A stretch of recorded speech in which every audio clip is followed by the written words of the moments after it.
시편 23편이 총 몇 절이죠? 네, 6절까지 있습니다. 예. 오늘은 세 번째 절입니다. 세 번째, 내 영혼을 소생시키시고. 예, 우리 한번 시편 23편 1절로 6절 다시 한번 또 외워보고 낭독해 볼까요? 예. 예, 우리 같이 읽겠습니다. 시작. 여호와는 나의 목자시니 내가 부족함이 없으리로다. 그가 나를 푸른 초장에 누이시며 쉴 만한 물가로 인도하시는도다. 내 영혼을 소생시키시고 자기 이름을 위하여 의의 길로 인도하시는도다. 내가 사망의 음침한 골짜기로 다닐지라도 해를 두려워하지 않을 것은 주께서 나와 함께 하심이라. 주의 지팡이와 막대기가 나를 안위하시나이다. 주께서 내 원수의 목전에서 내게 상을 베푸시고 기름으로 내 머리에 바르셨으니 내 잔이 넘치나이다. 나의 평생의 선하심과 인자하심이 정녕 나를 따르리니 내가 여호와의 집에 영원히 거하리로다. 아멘. 시편 23편은 다윗이 하나님과 자기와의 관계를 가장 친근하고도 밀접하게 묘사하며 자기의 믿음을 고백한 시입니다. 그리고 1절은 하나님이 나의 목자가 되심에 대한 만족의 고백이고요. 그리고 2절로 6절은 다윗이 왜 하나님이 나의 목자이신지에 대하여 그 이유들을 나열해 놓은 것입니다. 그리고 그 첫째 이유인 2절에서 철저하고도 끊임없는 목자의 보살핌이 있어야만 푸른 초장에 눕는 양의 이야기를 통하여 하나님의 그 철저하고도 끊임없는 그 헌신과 인도를 통하여 오늘 나도 그 푸른 초장에 눕습니다라고 하나님께 고백하는 그런 고백의 절이었습니다. 그리고 이제 오늘 우리는 세 번째 시간을 맞아서 내 영혼을 소생시키시고라고 하는 말씀을 살펴보려고 합니다. 하나님이 나의 창조주시여 나의 구원자시여 나의 인도자가 되셨고 나의 목자가 되셨을 뿐만 아니라 하나님의 끊임없고도 그 철저한 인도하심을 통하여 내가 마침내 푸른 초장에 눕고 그리고 쉴 만한 물가로 인도함을 받는데도 불구하고 아니 왜 내 영혼을 소생시켜 달라고 다윗이 지금 하나님께 기도를 하고 있을까요? 하나님의 철저하고도 철저한 그 보살핌이 있었는데 그 인도 아래 있는데 왜 갑자기 내 영혼을 소생시켜 달라고 하나님께 지금 기도하고 있을까요? 여러분, 우리가 믿음 생활하기 때문에 절대로 좌절과 실패하는 일이 없습니까? 그렇지 않습니다. 다윗은 그 누구보다도 인생의 패배를 경험했고요. 시험에서 오는 좌절을 뼈저리게 느껴본 사람입니다. 그래서 그는 시편 42편 5절에서 이렇게 이야기합니다. 내 영혼아 어찌하여 내가 낭망하며 어찌하여 내 속에서 불안하여 하는고. 이것은 다윗이 자기가 자기한테 하는 말이에요. 지금 내가 왜 불안해야지? 왜 낭망해야지? 내가 왜 그러지? 지금 하나님이 나의 목자신데 지금 내가 왜 이러고 있지? 그러면서 자기가 자기한테 하는 말이 너는 하나님을 바라라. 그 얼굴의 도우심을 인하여 내가 오히려 찬송하리로다라고 하면서 하나님을 바라보겠다고 하는 하나님을 향한 고백을 지금 이야기하고 있습니다. 여기 내 영혼아 어찌하여 내가 낭망하며라고 이야기하고 있는데요. 영어 성경을 제가 보니까 영어 성경에는 이렇게 기록되어져 있습니다. Put your hope in God. 너의 소망을 하나님께 두라는 것입니다. 낭망하고 불안하고 흔들리고 그러지 말고요. 지금 이 순간에 내가 하나님께 내 소망을 두라는 것입니다. 자기가 자신에게 말하고 있는 것입니다. 다윗은 이렇게 하나님을 자기의 목자를 모시고 의지하는 생애를 살았는데도 불구하고 때때로 낭망하며 불안해하였습니다. 그때마다 다윗은 시편 42편에 있는 말씀처럼 내 소망을 하나님께 두자, 나의 소망을 하나님께 두자라고 하는 그 고백과 그 기도를 드리면서 하나님을 바라보며 찬송하였던 것입니다. 그런데 여기 낭망하다라고 이야기하잖아요. 왜 어째야 낭망하느냐라고 이야기하는데 그 낭망하다라는 그 말은요, 영어 성경에 보면 다운캐스트라는 말을 쓰고 있습니다. 근데 이 다운캐스트라는 말은 어떨 때 쓰여지는 말이냐 하면요, 양이 넘어졌어요. 그 넘어져서 완전히 뒤집혀갖고 옴싹달싹할 수 없는 상태, 스스로 일어나서 없는 상태가 된 것을 다운캐스트 됐다라고 말을 합니다.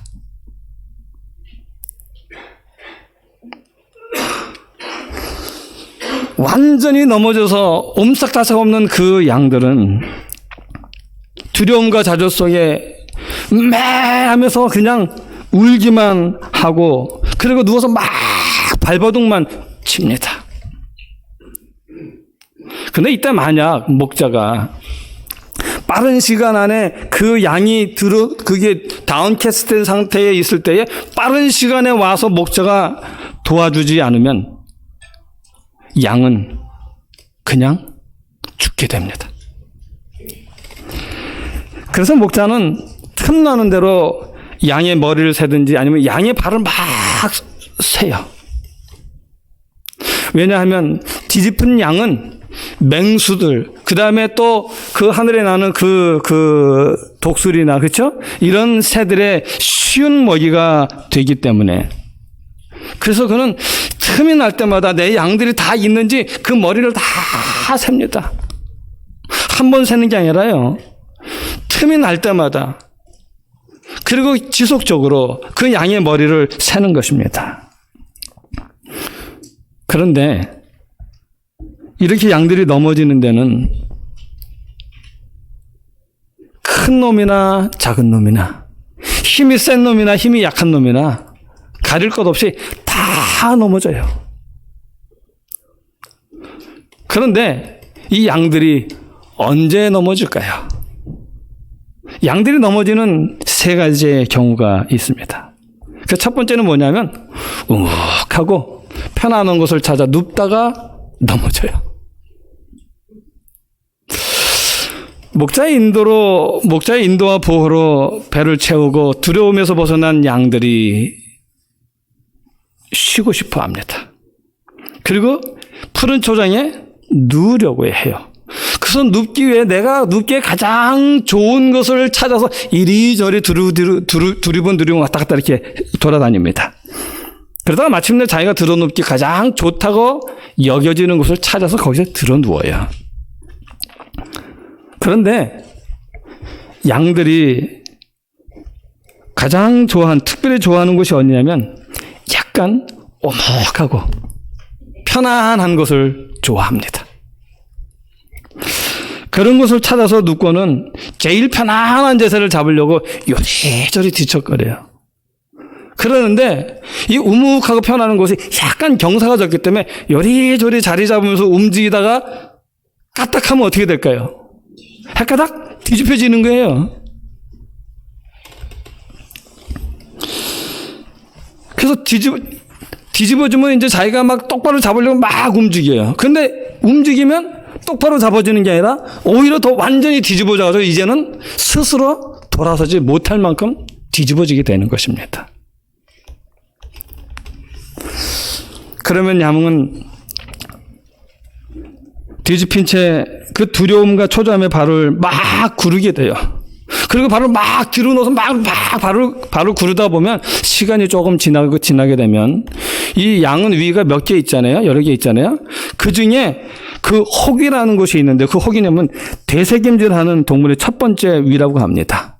거기에 가스가 막 차오르기 시작을 한다고 합니다. 그리고 가스가 차오르기 시작을 하면 우리 몸의 제일 먼 곳, 특별히 그 사지 부분이, 손발, 이 부분이 혈액순환이 되지 않는다고 그래요. 그리고 좀 더 심하면 혈액순환이 완전히 멎게 된다고 합니다. 그런데 양이 그렇게 뒤집혔는데 다행히 날씨가 구름이 끼었다든지 선선하든지 비가 오면은 양이 뭐 며칠도 견딜 수는 있다고 그래요. 근데 만약에 해가 쨍쨍하게 나는 날이면, 더운 날이면 그 뒤집힌 양이 몇 시간 안에 죽을 수 있답니다. 그런데 특별히 양들 중에 어떤 양들이 잘 뒤집히냐면 새끼를 가진 암양들이 잘 뒤집혀요. 조금 편안하게 잡으려다가 확 금방 넘어가 버리는 게 바로 암양들입니다. 그 암양이 뒤집혀서 죽게 되면 목자는 손해가 이만저만이 아닙니다. 그래서 목자는 항상 경계를 게을리지 않고 부지런히 살핍니다. 이렇게 양을 치다가 갑자기 저 하늘에 매나 독수리가 원을 그리고 막 날기 시작을 하면 목자는 즉시 일어나서 양의 머리를 막 세기 시작을 합니다. 그러다가 모자라면 하던 일을 멈추고 그 독수리가 막 하늘을 나는 그 원을 그리면 나는 그곳을 향해서 막 달려가요. 정신없이 달려갑니다. 그리고는 그 양이 무사한지 확인합니다. 근데 만약 그 양이 혹시 이렇게 해서 그냥 혼자 일어날 수 있으면 다행이지만 그러지 못하면 즉시 그 혹 위에 찬 가스를 빼기 위해서, 경감시켜주기 위해서 양을 이렇게 굴린다 그래요. 근데 이렇게 굴려서도 일어나면 다행히, 굴려서도 못 일어날 경우에는 어떻게 하냐면 이 양을 목자가 딱 안아요. 그리고 자기 다리 사이에 막 집어넣고는 사지를 막 마사지를 시작을 합니다. 마사지를 5분, 10분 하는 게 아니라 그 양의 혈액순환이 완전히 돌아와서 양이 완전히 회복될 때까지 1시간이고 2시간이고 끊임없이 그것을 계속해서 마사지를 해서 혈액을 순환시켜 주는 거예요. 그렇게 마사지하면서 그 목자들이 이렇게 양들을 나무란다 그래요. 야, 이 녀석아, 너 언제 혼자서 걷기 시작할래? 너 언제 혼자 서는 법을 배울래? 이 녀석아, 내가 너한테 무슨 일이 생긴 줄 알고 얼마나 놀랐는 줄 알아? 이렇게 목자가 양을 타이르면서 양을 그렇게 마사지를 해준다고 합니다. 그렇게 양을 그 나무라면서 마사지 막 한참을 하다 보면 양들이 서서히 회복되기 시작을 해요.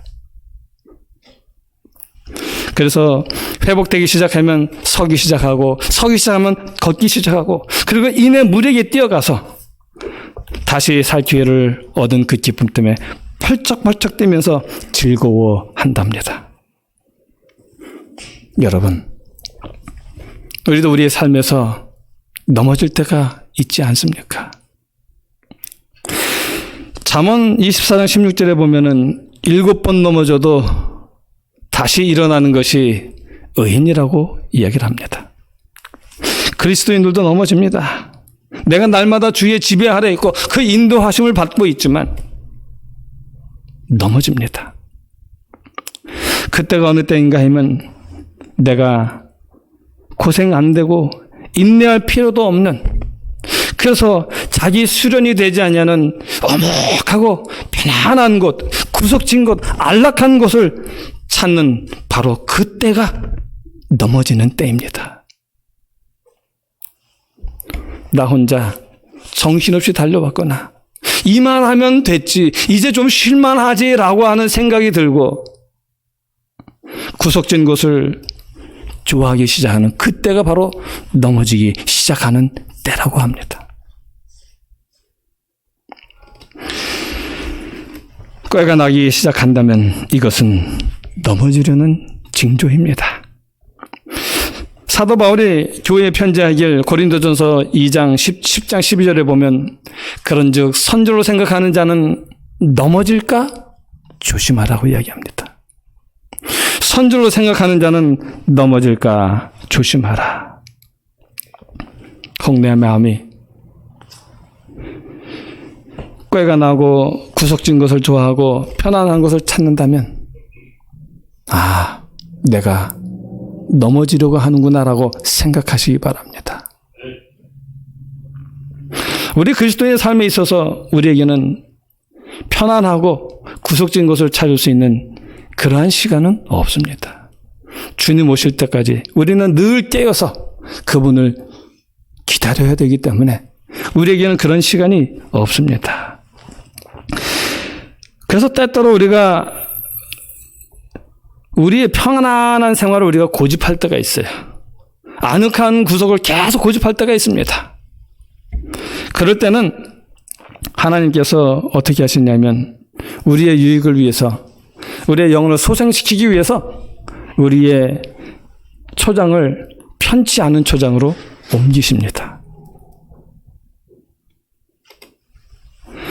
그러므로 때때로 내 생각과 또 내가 원하는 그런 전혀 다른 그런 상황으로 전개될 때에 속상해하지 마시고요. 오히려 하나님께서 내 영혼을 살리기 위하여 하나님께서 나를 좀 거친 초장으로 인도하시는구나. 하나님께서 내 영혼을 다시 소생시키려 하시는구나 라고 생각하시면서 견디어 이겨내시기를 간절히 바랍니다. 그런 단련을 받은 후에 다윗이 뭐라고 얘기하냐면 시편 56편에 보면 주께서 내 영혼을 사망에서 건지셨습니다. 주께서 나로 하나님 앞 생명의 빛에 다니게 하시려고 실족치 않게 하지 아니하셨느니라 라고 고백을 했습니다. 원치 않는 시련, 원치 않는 상황, 어려움을 맞을 때에 하나님께 기도하면서 하나님 오늘도 내 영혼을 소생시키기 위하여 인도하심을 믿사오니 주여 저를 인도하여 주옵소서라고 기도하시기 바랍니다. 그 다음에 두 번째로 양이 넘어지는 때가 있어요. 언제 넘어지는가 하면 털이 너무 길 때 넘어져요. 털이 너무 길 때 넘어집니다. 털이 길게 길면 어떻게 되냐면 거기에 진흙도 붙고 가시덤불도 붙고 이것저것 다, 심지어는 똥도 달라붙고 다 달라붙어 버려요. 이렇게 털에 5만 가지가 다 달라붙으면 털 무게를 제대로 가누지 못해서 쉽게 넘어집니다. 성경에서 털은 그리스도인의 옛생애를 표상합니다. 대제사장이 성소에 들어갈 때에 털로 짠 옷을 입고 들어가지 못했습니다. 그래서 이 털옷은 이기심과 교만 그리고 개인의 기호를 의미합니다. 그러므로 털은요 세상을 향한 나의 욕망입니다. 우리는 어쩔 수 없이 세상과 접하면서 살아가고 있습니다. 그러다 보면 어느새 나도 모르게 세상의 욕망의 털이 막 자라기 시작을 합니다. 그리고 마침내 육신의 일들과 세상의 일들로 이루어진 오물들이 내게 쫙 달라붙게 됩니다. 나의 생각이 어느새 하나님 중심이 아니라 세상 중심 속으로 옮겨져 있게 된 것을 보게 되는 것입니다. 좋은 목자는 양의 털이 너무 길고 무거워지면 털을 깔끔하게 깎아줍니다. 그걸 깎아줘서 위험을 미연에 방지하는 것입니다. 물론 양들이 이 양털 깎는 걸 굉장히 싫어해요. 왜냐하면 양털 깎으려면 꽉 붙잡힌 상태에서 꼼짝하지 못하고 옴싹달싹 못하잖아요. 그래서 그 괴로운 시간을 보내야 되고요. 그거 하다 보면 상처가 나요. 상처가 나서 여기저기 찢기기도 하고 피가 막 흐르거든요. 근데 사실 이 일이 양들만 귀찮은 게 아니라 목자에게도 굉장히 성가시로운 일이에요. 왜냐하면 몸을 구부려서 털을 깎기 때문에 허리가 엄청 아프고요. 그 양 털에서 얼마나 먼지가 많이 납니까? 그러나 이 일이 끝나면 양도 목자도 더 이상 넘어질 그 염려로부터 해방되는 것입니다. 그 두려움에서 벗어나서 마음껏 자유함을 누릴 수 있게 되는 것입니다. 이처럼 우리의 이기적인 옛삶을 다루는 일에 있어서도 주님은 우리를 붙드셔서 우리의 온갖 더러운 것들을 다 깎아주십니다. 말씀의 예리한 검, 그 어떤 검보다도 예리한 하나님의 말씀으로 우리의 생각과 뜻을 감찰하시고 때로는 골수를 쪼개기까지 하시면서 우리의 그 자라난 그 털을 다 깎아주십니다. 그러므로 우리의 삶을 이제는 우리가 그리스도와 함께 다시 살리심을 받은 그리스도인답게 이제는 위의 것을 생각하고 땅의 것을 생각지 않게 되기를 간절히 바랍니다.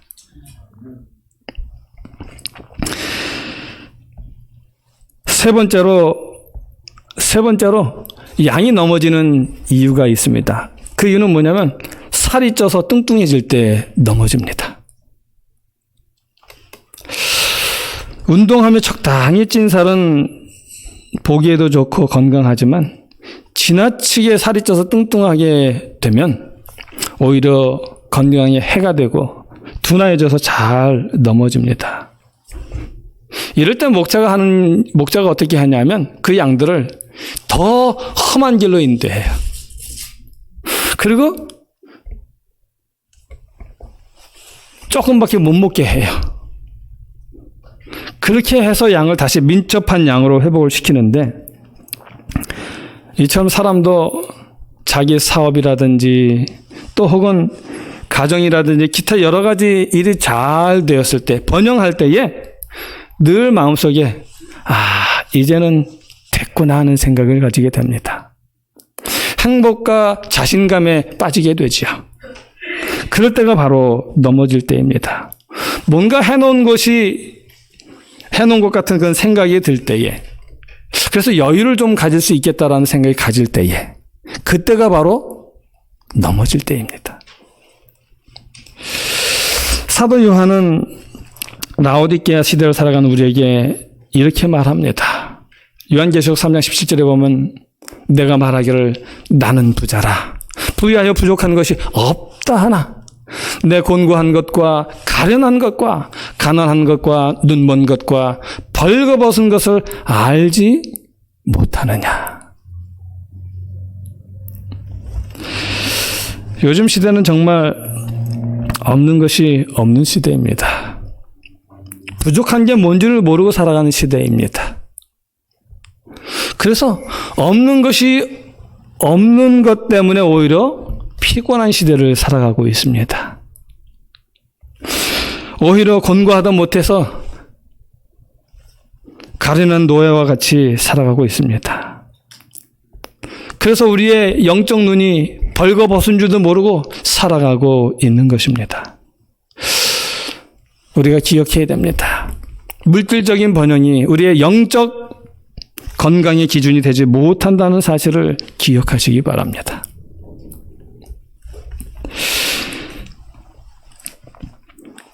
우리가 이렇게 넘어질 때에 목자 되시는 우리 주님께서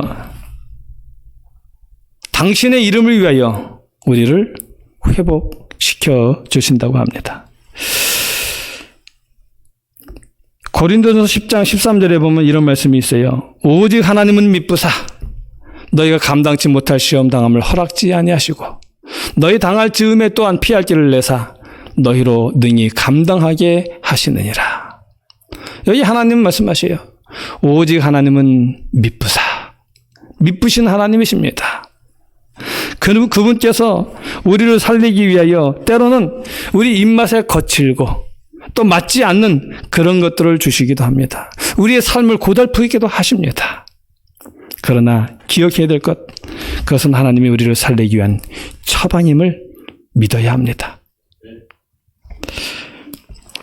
자, 이제 자기 이름을 위하여 의의 길로 인도하시는 하나님에 대해서 살펴보려고 합니다. 시편 23편 3절 그 뒷부분은 자기 이름을 위하여 의의 길로 인도하시는도다. 양들은 습관이 굉장히 강한 동물들이에요. 그래서 만약 양들이 제멋대로 하도록 놔두면 어제 먹은 그곳에서 그대로 먹고 조금 전에 먹은 그곳에 그대로 먹는다 그래요. 그리고 어제 다닌 길로 오늘도 다니고 내일도 그 길로 계속 다닌다고 그래요. 그래서 그 양들이 하고 싶은 대로 놔두면, 먹고 싶은 대로 놔두게 하면 먹은 데서 계속 먹어가지고 마침내 뿌리만 남게 되고 뿌리까지 다 먹어버려가지고 완전히 초장이 망가져 버린다 그래요. 그리고 양이 다닌 길로 계속 다니게 놔두면 다녀가지고요 완전히 골이 파이다 못해서 또랑이 생겨버린다고 그럽니다. 그러면 그 초장이 완전히 망가질 뿐만 아니라 거기에 질병과 기생충이 들끓게 된다고 그래요. 그러면 그 땅이 완전히 황폐되어서 다시는 쓸 수 없는 그런 땅이 되어버린다고 합니다. 그렇게 놔두면 어떻게 되냐면 결국은 양들이 온갖 기생충과 피부병으로 홍역을 치르게 되고, 그리고 양들이 쇠하게 되고, 그리고 마침내 양들이 죽게 됩니다. 그래서 그것을 미연에 방지해야 되는데, 그 미연의 방지는 어떤 거냐면 어느 한 초정으로 양을 인도한 다음에 그 양들로 하여금 그 초정에서 최대한의 유익을 얻게 한 다음에 그 다음에 다음 목초지로 옮기는 것입니다. 한 곳에 너무 오래 머물게 하지 아니하고요. 적당한 때 이동하게 해서 항상 건강하고 그리고 넘어지지 않는 튼튼한 양이 되도록 하는 것입니다. 그래서 목자들은 이렇게 양들을 키우기 위하여 내가 어디로 인도할 것이고 거기서 어느 정도 있을 것이고 그 다음 끝나고 나면 어디로 갈 것인지 그 목초지 푸른 초장을 순서를 정해 놓는다 그래요. 그래서 그 푸른 초장들을 데려갈 순서를 정하기 위하여 시간 날 때마다 그 목자가 다 그 주변을 돌아다닌다 그래요. 일일이 돌아다니면서 내가 여기를 데려가다 그 다음에 어디로 가고 어느 길로 어떻게 그 양들을 인도할지를 미리 계획을 다 세워놓는다고 합니다. 그래서 목양 사업에서의 성공에 대한 평가는 양들을 세심하게 관리한 목자의 이름에게 돌아간다고 합니다. 우리가 흔히들 똑똑하고 이쁜 아이 보면은, 예의 바른 아이 보면 이 녀석 봐라, 네 집애야 그러죠. 그 네 집애야라는 것은 결국은 그 영광이 누구한테 가는 것입니까? 부모에게 가는 것입니다. 그처럼 양을 어떻게 키우느냐에 따라서 그 목자의 이름이 평가를 좋게도 받을 수 있고 나쁘게도 받을 수 있는 것입니다. 잠언 23장 24절에 보면은 이렇게 말씀하세요. 의인의 아비는 크게 즐거울 것이요. 누가 크게 즐거워한다고요? 의인의 아비는. 지혜로운 자식을 낳은 자는 그를 인하여 즐거울 것이니라. 지혜로운 자를 낳은 자는 그로 인하여 즐거울 것이라고 얘기합니다. 저 잠언 29장 15절에 보면 채찍과 구절함이 지혜를 주거늘 이무료하게 버려두면 그 자식은 어떻게 한다고요? 어미를 욕되게 하느니라. 또 잠언 29장 17절에 보면은 내 자식을 징계하라. 그리하면 그가 너를 평안하게 하겠고 또 내 마음에 기쁨을 주리라. 그렇습니다. 목자의 명예는요, 목자가 어떻게 자기의 목장을 잘 관리했느냐, 그 목자가 또 자기 양들을 어떻게 잘 관리했느냐에 달려 있는 것입니다. 그래서 목자는 자신의 이름을 걸고 자기의 목장을 관리하고 자기의 양들을 치는 것입니다. 우리 하나님도 그렇습니다. 하나님도 자기의 이름을 걸고 우리를 인도하십니다. 하나님의 영광도 오직 우리를 통해서만 하나님이 받으십니다. 레위기에 보면 하나님께서 말씀하시죠. 나를 가까이 하는 자 중에 나의 영광을 받게 드러나게 하실 것이라고 하나님께서 말씀하십니다. 그러므로 오늘 나의 나다는 것은 온전히 주님의 은혜인 것으로 믿게 되시길 간절히 바랍니다. 시편 기자는 말합니다. 시편 106편 8절에 보면 뭐라고 말하냐면 여호와께서 자기 이름을 위하여 저희를 구원하셨으니 여호와께서 자기를 위하여 저희를 구원하셨으니 하나님은 자기 이름을 걸고 우리를 인도하신다고 하십니다. 시편 50편 15절에 보면은 환난 날에 나를 부르라 내가 너를 건지리니. 제가